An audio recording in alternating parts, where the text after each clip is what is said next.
guy takes his family to Jerusalem, including his mother-in-law. While they're there, the mother-in-law dies. So he decides he's setting up to ship her back to the States. And when he gets to the place to do that, the guy behind the counter says, it's $5,000 to ship her back to the States. It's $150 to bury her here.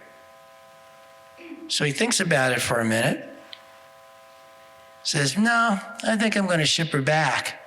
Guy behind the counter goes, wow, you must really love your mother-in-law. He goes, no. I heard a story about a guy who got buried here and after 3 days came up, and I didn't want to take any chances.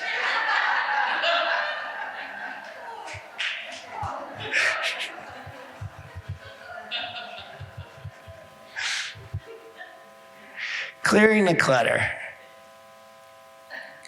Each of us is born with a divine seed in us. This divine seed grows throughout lives in the ways in which we nurture it. We become that which we were born to be based on how we nurture that divine seed within us. Now, clearing the clutter, maybe you guys thought I was going to be talking about meditation, which I do every day. Or clearing the clutter in your house, which I don't do every day.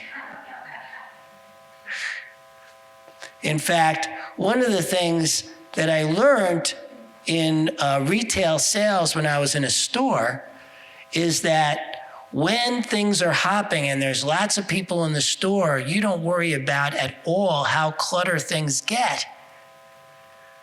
Because it's the downtime when all that creative energy and all those sales were made and all those things happened.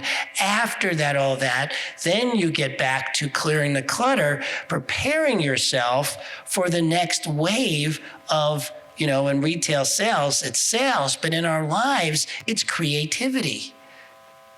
It's whatever we're going to create next. And so there are times for clearing the clutter. And that's not what I'm talking about today.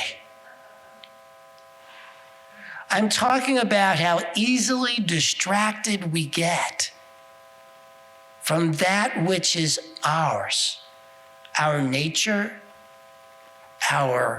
some people call it a calling, but I have to say that for me personally, it's been more of a nudging. I've been nudged in a very particular direction my entire life. And it really isn't only until recently that I've got enough life to look back on and go, wow, I've been really nudged in the same direction the whole time. When I was a kid, one of the earliest, I must have been around 10, I saw a comic strip, and it had these two people going through life. And one was being very fastidious about their life and going and making all the proper decisions and getting to heaven in really good shape. The other person was just going all out, doing all crazy kind of stuff, and slides into heaven completely used up and is disheveled and all that. And at 10, I looked at that one and said, that's going to be me. I'm going to be that one. And I realize as I look over my life that, yes, that's really how I've done it. That there are ways in which I have allowed the distractions of what others call successful accomplishments, what others call the way you're supposed to live, to actually clutter my mind, clutter my beingness from what I had actually set out to do. And I think that each of us sets out to do something different that's unique for us. So let me be very clear.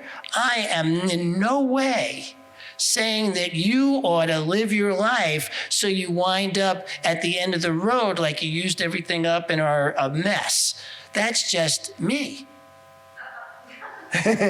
That's what I'm about. I realized very young in life that what I wanted when I was older was having tons of stories to tell. And I got them. I got stories that are unbelievable, so unbelievable, in fact, that many times when I share some of my stories, people think I'm exaggerating. They don't even believe me. And it's okay. I don't really have attachment to whether they believe me or not. It's just the life I've led. But when I look back on it, it was the life I was going for without even thinking about it much and realizing that all along the way, I allowed all these other things, all these other ideas, all these other opportunities, all these other ways of which the collective consciousness thinks how life should be led, to really get in my way of my own joy of living the life that I wanted to lead. You know, I smile so big when I share some of the craziest stories that have happened to me. I mean, they give me my greatest joy. Now, why is that? Well, because that was my seed. So I'm here today to ask you, what is yours? What did you know about yourself really early on that you allowed the collective consciousness of life to get in the way of? So when I'm talking about clearing the clutter, I'm talking about getting anything out of the way that anybody else thinks about how you should be living, about what makes you smile. Because I want you to smile when you think about your life, when you think about not only what you've been through, but what you're going to be through. I wanted crazy adventures. So I look back on how bad my health got and being in that hospital bed and all those doctors telling me you're going to be dead. I'm going to be dead in 3 days. That I should get my affairs in order. And them leaving the room and me going, you know, maybe that's true, but I ain't doing it here, and calling in the nurse and saying, I'm going home. And she's going, you can't do that. And I said, actually, I can, and rip the IVs out of my arm. And she freaks out and goes off to call the doctor. And then I went home, and sure enough, I didn't die at all. And I get to tell that story. You know, or the time I was with Jerry Rubin, and most of you are probably old enough to know who that is, that yippie leader who wound up on Wall Street, and somehow I wound up in the same company as him and wound up working for him as we brought forth the very first organic companies to go public. I got to do that. You know, those are the stories, but that's what I wanted. Or the time I fell off a mountain. And then was stupid enough to keep climbing and fell off a second time.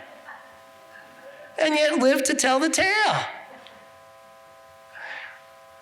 And I think about all that, and then I think about the areas of my life where I have, you know, where I can fall into regret for maybe not being as successful or not having as much money in the bank as others my age, or not having achieved the stardom that I thought I would when I was younger. And I can get really caught up in those collective consciousness ideas of feeling really down about what I did not achieve in my life, instead of looking at, actually, I achieved everything that I had set out to. And so what I offer you today is to look at that for yourself. What has been your life trajectory that you knew as a kid mattered the most? That brought that smile to your face, that still does. And in the midst of any adventure that you have had with health, with relationships, with work, what death, whatever it is, this is your odyssey. This is your journey. This is where you get to shine forth and look back and go, I didn't, I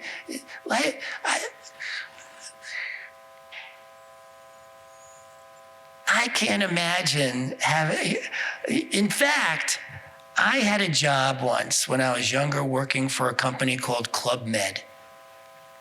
It was basically sitting on a beach. I got to, in the morning, go play tennis.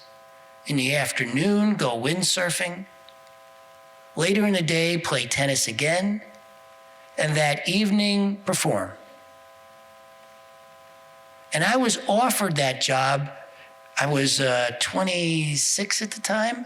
I was offered that job because there were people who spend their whole lives doing that for the rest of my days. Sitting on a beach, playing around, getting paid for it, nice place to live, great food, drink, and beautiful environment. I could have spent my whole life doing that. And said, no. Sorry, this has been fun. Time to move on. And I think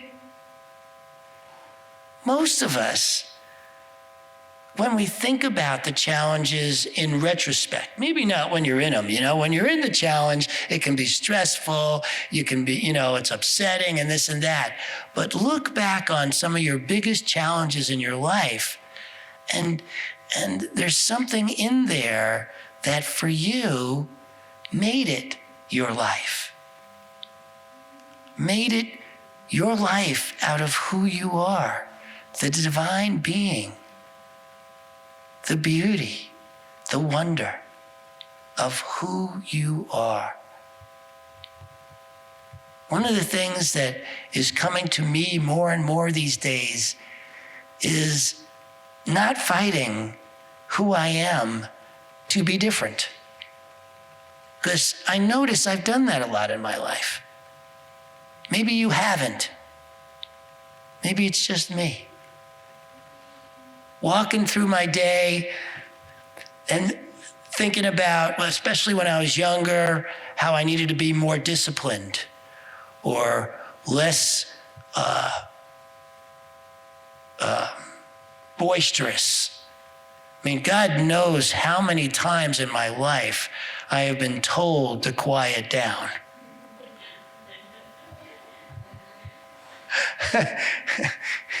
So many times. I'm out in the middle, and I went out to this place called, it was a commune, and it was in the middle of nowhere in Missouri.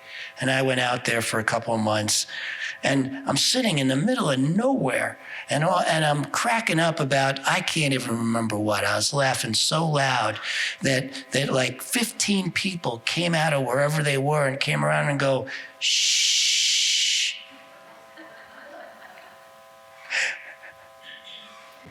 And I was out in the middle of nowhere.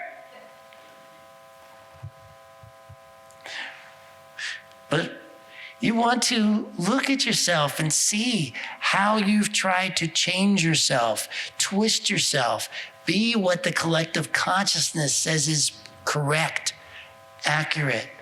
Play the game the way others think it ought to be played.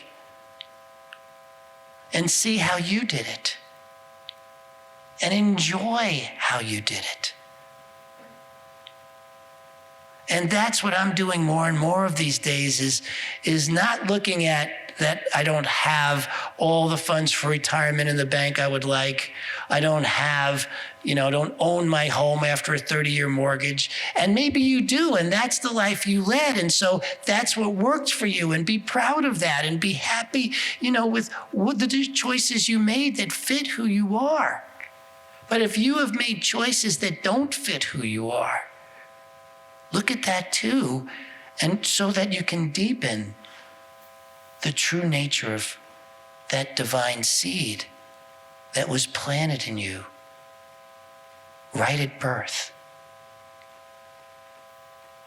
We are never too old or too young to get deeper with ourselves, to look deeper within, to know the truth about who we are as a person, as a being, as a spiritual being on this planet. It is never, ever too late to take a deeper look. And it doesn't matter what choices we've made in the past.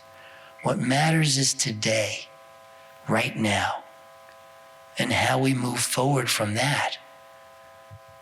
And so one of the things for me is just looking at my ways of being in the world and going, and not so much trying to bend myself to the collective consciousness of, for instance, what a minister should look like. When I first showed up here, I came in with the idea that a minister should wear, jacket and tie, and everybody on stage should be dressed up. And so we did that for a while until it just felt so uncomfortable that I had to go, we need to shift this, because this isn't who I am. And so what we're looking at here is, who are you? Do you know? Do you know at the deepest of levels, who are you?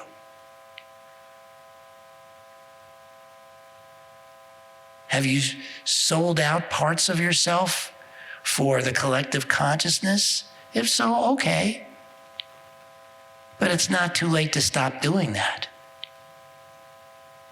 One of the beautiful parts about our teaching is that there is a force, a law, a knowingness that says only yes.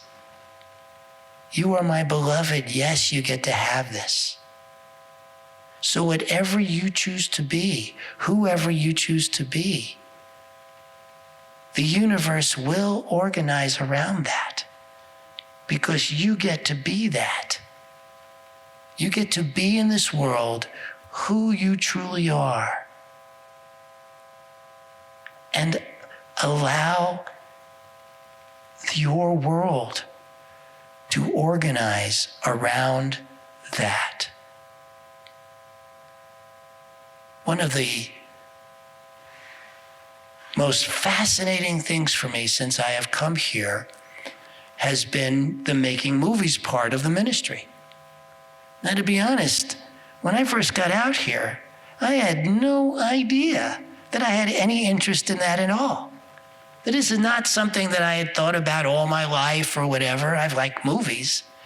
But when I got out here, as I began my search for who I truly am, it came forth that I'd really like to learn how to make movies.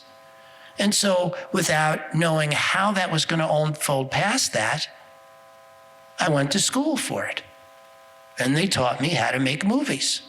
And my incredible wife, when I told her the cost of going to this school, says, it'll be all right. If you're really moved to do this, it must somehow fit in the grander plan of how life organizes around us. So I went to film school. Come out of film school, well, actually, I think I graduated just about the time I got this position, being your senior minister. And about a year in, my wife goes, why don't we start making little films? And so we did. And then we made more. And it became this thing that I start, and all of a sudden what happened is much of, many of you have been in these films. Many of you have participated and had fun with this as I have. And as we've grown and learned more and more about how to do this, to the point where we've now made over 40 of them. In 14 months, we made over 40 films. Now, Michael, he goes to his new manager and he says, well, I go to a church where we made over 40 films, and the manager was speechless. You did what? I talk to other people in the film industry and tell them what we've accomplished here, and they go, what? 40 films in 14 months? How did you do that? But it grew out of me being me and allowing you to organize around and get behind. I mean, it wasn't, I don't remember a single moment that anyone here ever came up to me and said, you need to stop making movies. You're not paying enough attention to these other parts of the ministry. Not once. And I thought, that's amazing. All I did was be more myself. I wasn't thinking, what would a minister do? I just thought, who am I? And bring that as being your minister. Because that's what I want for you. That's what I want for every one of you, to experience what I'm experiencing in terms of how life organizes. And it doesn't matter how old you are, how young you are, where you are in life. You get to start today. So who are you? Clear the clutter of the collective consciousness. If meditation helps you to get there, do that. For me, I call it keeping my eye on the ball. This is an easy thing in sports. If you're in baseball, tennis, golf, the key is don't take your eye off the ball no matter what's going on around you. And the people who can do that, they become the pros.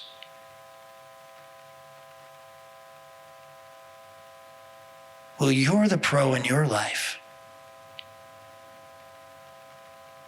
You know your life better than anybody. You know yourself better than anybody.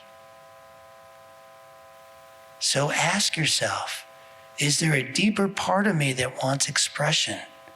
Is there more of me that wants to come out?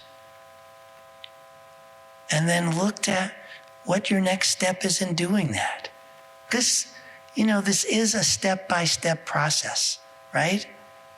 This is always step-by-step, how we get to wherever it is we're going. Ask yourself, who am I being, and is there more to me to be expressed now? And if so, what's my next step? Clear the clutter of the collective consciousness. Open to who you are and your seed. You have a divine seed in you, nudging you forward every moment of every day.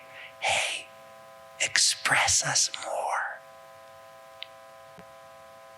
Express us, because the world needs it. Every one of us who can do this is adding to a life, a world that actually needs people who do this. It's not selfish. Because when you follow that part of you, you are contributing your passion to the world. And when you do that, it's filled with love. Your passion is filled with love. Let it shine. Let it come out. Let it be the powerful presence you were born to be. Thank you.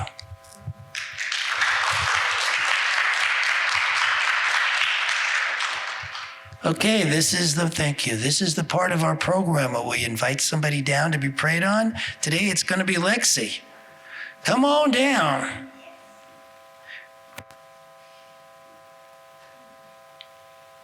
Take your time. No rush. Tell us what you want us to pray for. Look out that way. I want you to know that I have the strength within me to deal with health challenges. We also know that you're in perfect health. Can we know that your health is already here right now? All right, let's have 8 to 10 people lay hands on Lexi here. Lexi, could you move more to the, could we have you? Center. Yeah, right about. I'll be right here. There you go. All right. Here we go. All right, and for those of you online and those of you here in the room, take a deep breath and relax. And as always, we start within our own hearts, knowing, feeling that healing, loving presence within ourselves. And we let it expand to feeling it through our entire body, our own health and well-being, wholeness, loving presence. And now we reach further and feel the energy of everyone in this room and everyone online, the combined magnificence of this God light, this healing essence, magnified exponentially.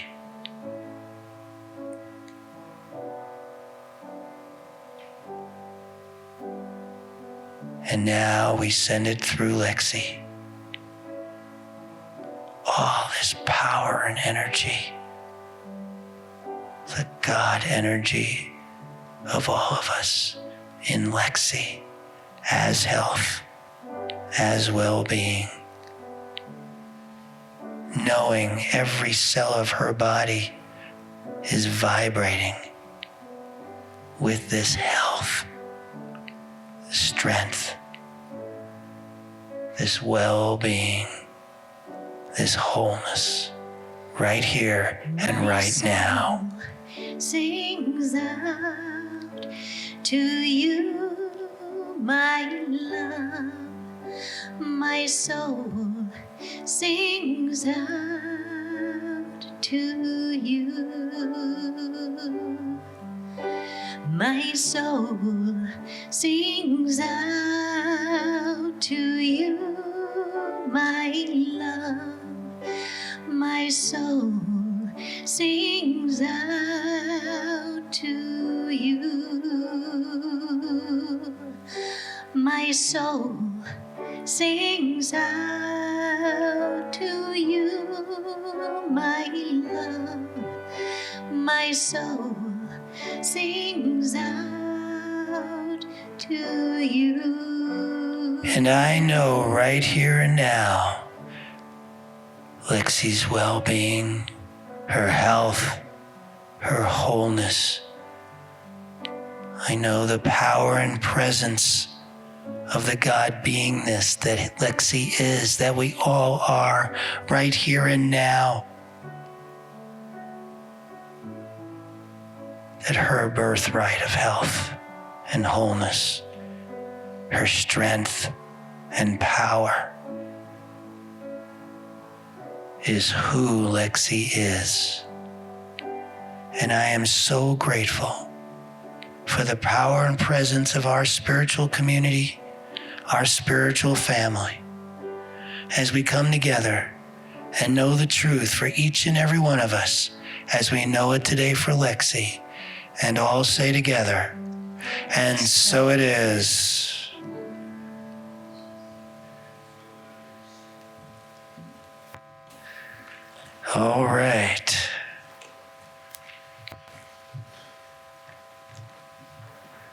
That is the power of spiritual community. That is the power when we come together to heal, to hold each other in that light, that loving, loving light.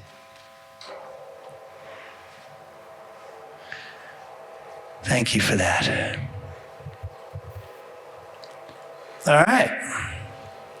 It's that time to take out what you're going to give and hold it in your hand. It doesn't matter whether it's $1, $10, $100, $1,000. Deeds of property, gold mines, diamonds. Hold them in your hand, knowing the power and presence of how this circulation works. What you give, you receive abundantly, as we say this together. God is the source of all supply. Money is God in action. What I give, I receive multiplied abundantly. All that God is, I am, and so it is.